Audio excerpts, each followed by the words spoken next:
Hi అండి, నేను సుమిత్ర. ఇవాళ నేను సొరకాయతో దోసలు వేయబోతున్నాను.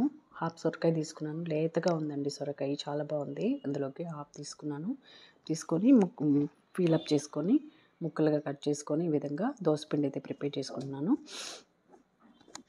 2 గ్లాసెస్ రైస్ వేసాను, 1.5 గ్లాసు మినపప్పు వేసాను. 6 hours పాటు నానిన తర్వాత ఈ విధంగా మిక్సీ పట్టుకున్నాను. ఇందులోకి సొరకాయ ముక్కలు కూడా వేసుకొని దోసపిండి మనకు రెడీ అయిపోయింది.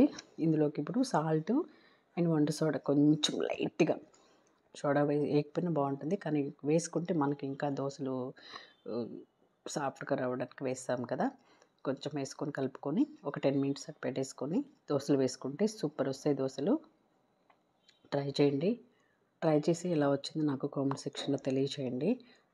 ఇది సొరకాయ అంటే ఇష్టం లేకుండా ఉంటారు కదా, సొరకాయని అవాయిడ్ చేస్తూ ఉంటారు కదా, వాళ్ళకి కూడా ఈ విధంగా చేసి పెడితే కనుక చాలా ఇష్టంగా పిల్లలు, పెద్దవాళ్ళు ఎవరైనా కూడా ఇష్టంగా తినేస్తారనమాట. సొరకాయ వల్ల ఎన్నో ప్రయోజనాలు ఉన్నాయండి. సొరకాయ జ్యూస్ తీసుకుంటే కూడా మంచి లేత సొరకాయలు తీసుకొని జ్యూస్ తీసుకుంటే ఎంటీ స్టమక్తో వెయిట్ లాస్ అవ్వాలనుకునే వాళ్ళకి రెగ్యులర్గా తీసుకుంటూ ఉంటే మంచి రిజల్ట్ ఉంటుంది. ట్రై చేయండి. నేను ట్రై చేశాను, అందుకే చెప్తున్నాను అనమాట. సూపర్ ఉంటుందన్నమాట సొరకాయ జ్యూస్. అది కూడా స్టమక్లో. ఇప్పుడు పాన్ పెట్టుకొని మనము దోశలు అయితే వేసేసుకున్నాము. ఈ దోశలు అసలు తింటే కానీ తెలియదు అనమాట అనుభూతి, అంత బాగున్నాయి, చాలా బాగున్నాయండి. నేను ట్రై చేసి ఇంట్లో ట్రై చేసి చూసి బాగుంటేనే చెప్తున్నాను.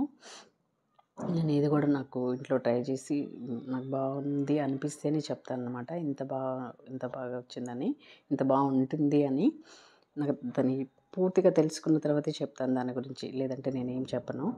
సో ఇప్పుడు ఈ సొరకాయ దోశలు మనకు పల్లీ చట్నీతో సర్వ్ చేసుకుంటే సూపర్ ఉంటాయి. ఏదైనా టొమాటో చట్నీ, పల్లీ చట్నీ, ఇష్టం వచ్చిన సాంబార్తో తిన్నా కూడా, దేనితో తిన్నా కూడా సూపర్ ఉంటాయి అన్నమాట.